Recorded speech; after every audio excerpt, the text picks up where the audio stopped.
Hi అండి. ఈరోజు మేము మీకోసం బాలాపూర్‌కి కేవలం 3 కిలోమీటర్ల డిస్టెన్స్‌లో ఉన్న మల్లాపూర్‌లో 124 గజాల ఒక ఈస్ట్ ఫేసింగ్ ఇల్లు తీసుకొచ్చాము. ఇలాంటి ప్రాపర్టీస్ మిస్ కాకుండా ఉండాలి అంటే వెంటనే మన ఛానల్‌ని సబ్స్క్రైబ్ చేసుకోండి. అలాగే ఫాలో కూడా చేయండి. ఈ ఇల్లు వచ్చేసి 124 స్క్వేర్ యార్డ్స్ ఉంటుంది. ఈస్ట్ ఫేసింగ్ వస్తుంది. ఈ ఇంటికి ముందర 25 ఫీట్ వైడ్ రోడ్ ఉంది. 2 BHK independent house, 2 bedrooms, hall, open kitchen. Dimensions వచ్చేసి 26x43.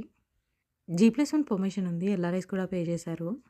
LB Nagar 12 km, Balapur 3 km, RCI road 300 metres. Exact location వచ్చేసి బృందావన్ కాలనీ, మల్లాపూర్‌లో ఉంది. ఇక ప్రైస్ విషయానికొస్తే 60 లాక్స్ చెప్తున్నారు. అంటే 60 లక్షలు చెప్తున్నారు. బ్యాంక్ లోన్ కూడా వస్తుంది. ఇంట్రెస్ట్ ఉన్న వాళ్ళు వెంటనే స్క్రీన్ పై నెంబర్‌కి కాల్ చేసి సైట్ విజిట్‌ని కన్ఫర్మ్ చేసుకోండి. Thank you.